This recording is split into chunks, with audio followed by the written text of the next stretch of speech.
Olá pessoal, craques do microfone, olha só, estou aqui com um grande jornalista, né? Trabalhou em todas as frentes, um excelente radialista, e ele vai contar a trajetória para a gente aqui no Craques do Microfone, Afanásio Giazzari.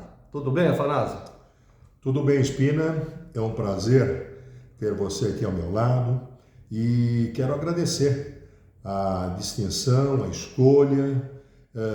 Eu vou receber isso aí como uma homenagem, viu?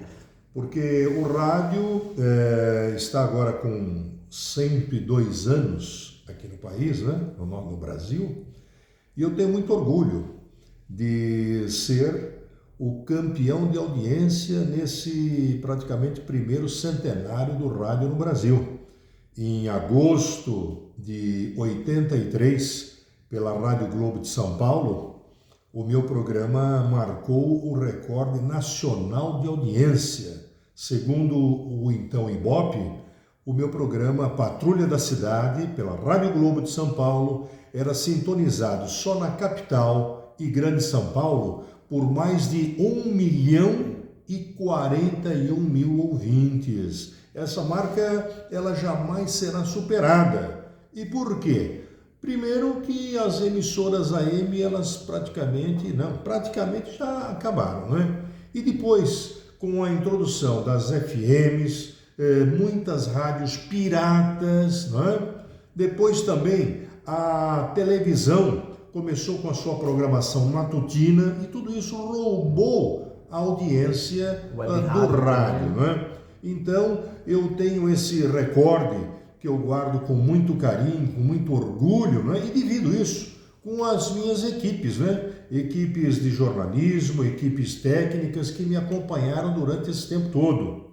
E, se você me permite, eu ostento ainda um outro recorde, um recorde planetário na localização de pessoas desaparecidas. Aí, já pela Rádio Capital, isto em outubro de 1985, eu localizei duas primas que não se viam há 75 anos. Nossa. 75. Isso nenhuma emissora de rádio, de televisão no mundo conseguiu até hoje. Então isso tudo me enche de orgulho. Ô Afanásio, você trabalhou em jornal também, né? Isso. Trabalhou em TV, conta pra gente aí um pouquinho, e as rádios que você passou, né? Bom, eu comecei em jornal de bairro, no bairro da Mooca, o jornal O Amigo.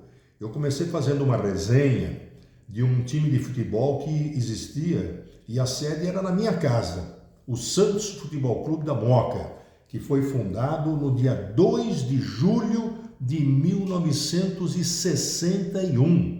A sede era na minha casa. Eu também jogava, enfim, aquela coisa toda. Qual posição, Afanásio? Eu era back direito, mas grosso barbaridades, viu? Eu sempre joguei no segundo time. O meu pai era o presidente do time, não é? Enfim. E esse time, inclusive, forjou alguns jogadores, alguns atletas que o meu pai encaminhou para o Juventus.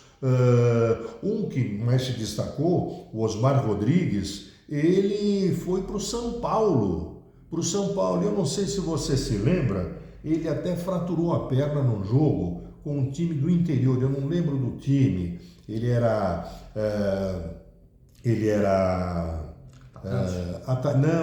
da defesa, né? Lateral esquerdo. Osmar Rodrigues, ele sofreu uma fratura na perna jogando pelo São Paulo, num jogo lá no Morumbi, ficou afastado e depois não retornou mais. Ele praticamente foi cria do Santos Futebol Clube, Mirim, começou com o Mirim Santos lá dentro de casa. Outros jogadores também, Kuzlek, ele foi também... Curitiba?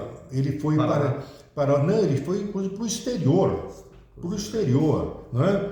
Enfim, então comecei fazendo uma resenha do Santos, do Mirim Santos, para o jornal O Amigo, que circulava quinzenalmente. Depois passei para a Gazeta da Mooca. Nesse meio tempo, já com os meus 13, 14 anos, comecei a trabalhar na editora Formar, editora e encadernadora Formar, que entre outros livros lançou a coleção de Jânio Quadros, Curso Prático da Língua Portuguesa, depois também a coleção do Roberto Carlos em prosa e versos. E naquela época, Espina, não havia empresas de relações públicas, não havia assessoria de imprensa, coisíssima alguma. E nós que eu digo, office boys, garotos ainda lá da editora, nós então íamos promover o lançamento dessas obras, né? Levando debaixo do braço essas coleções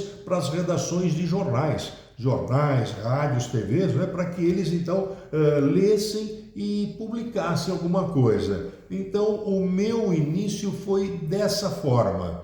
Depois passei para um outro jornal. Eu ajudei a fundar um jornal. Só um minutinho e daqui a pouquinho a gente volta.